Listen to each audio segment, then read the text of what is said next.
जबलपुर से फ्लाइट ने उड़ान भरी और बीच रास्ते ही फ्लाइट को आनन फानन में डाइवर्ट कर दिया गया, या यूं कहें कि फ्लाइट का रास्ता बदल दिया गया। इमरजेंसी लैंडिंग करा दी गई फ्लाइट की। कहां हुई, कौन सी फ्लाइट, मैं आपको बता दूं, मध्य प्रदेश से उड़ान भरने वाली जबलपुर एयरपोर्ट से उड़ान भरने वाली निजी कंपनी की फ्लाइट जो है, जैसे ही उड़ान भरकर निकली तो एक थ्रेड मिला, जो अधिकारियों को मिला वो था बम का थ्रेड।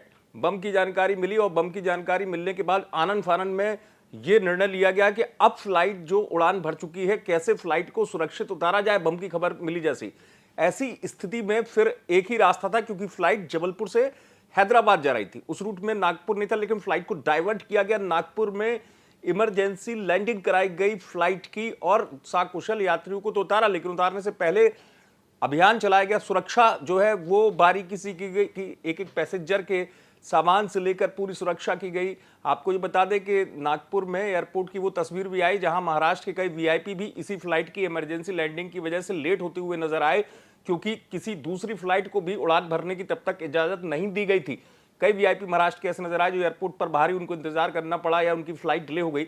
लेकिन चूंकि चिंता इस बात की हो गई थी कि इस फ्लाइट में बम की खबर मिली थी और उसी को देखते हुए सुरक्षा के लिहाज से फ्लाइट को डाइवर्ट किया गया। हड़कंप मच गया। नागपुर एयरपोर्ट पर फ्लाइट को सेफली लैंड कराया गया और उसके बाद जो है चेकिंग की गई बारीकी से कि फ्लाइट के अंदर कहीं किसी यात्री के सामान में या किसी तरीके, क्योंकि पुलिस को यह जानकारी मिली थी और यही वजह है कि जो जानकारी जो है इसकी चेकिंग की वो एयरलाइंस की तरफ से भी एक पत्र के जरिए दी गई, जो कहा गया कि हमने यात्रियों के सामान की बारीकी से जांच की है, तमाम चीज़ों को खंगाला है, राहत की बात है। ये तमाम चीज़ें उसमें ऑफिशियली उन्होंने जानकारी दी है। लेकिन चूंकि ये पहली बार ऐसा नहीं हुआ है, इससे पहले एक और मुंबई से उड़ने वाली फ्लाइट को लेकर इसी तरीके से बम का थ्रेड मिला था, तब भी इसी तरीके से निर्णय लिया गया था। आनन फानन में फ्लाइट की इमरजेंसी लैंडिंग कराई गई थी। चूंकि मध्य प्रदेश के अधिकांश यात्री इस फ्लाइट में सवार थे जिन्होंने जबलपुर से टिकट लिया था।